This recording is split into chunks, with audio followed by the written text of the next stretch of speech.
Welcome to this beginner pencil calligraphy tutorial. This is the simplest form of calligraphy to try, and a great place to start.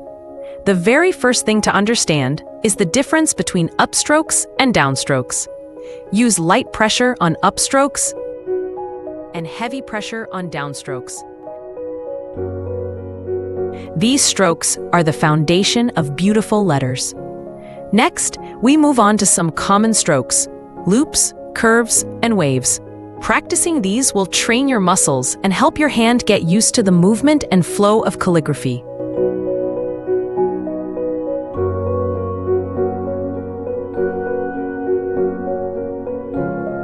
Now let's move to lowercase alphabets. Write slowly and lift your pencil after each curve.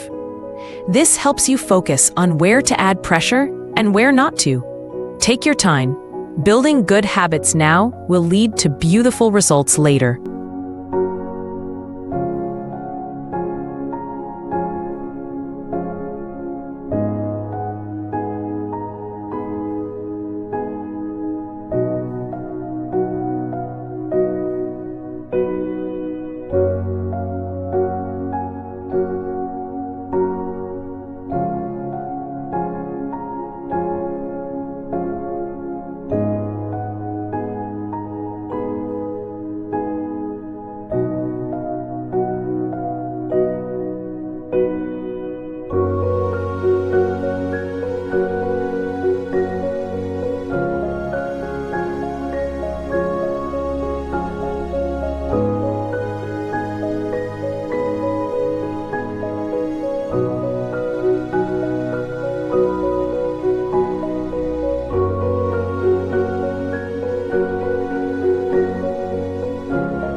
If you found this tutorial helpful, please like, subscribe, and share it with your friends. And don't forget to watch my other video tutorials for more inspiration and step-by-step guidance. Happy writing!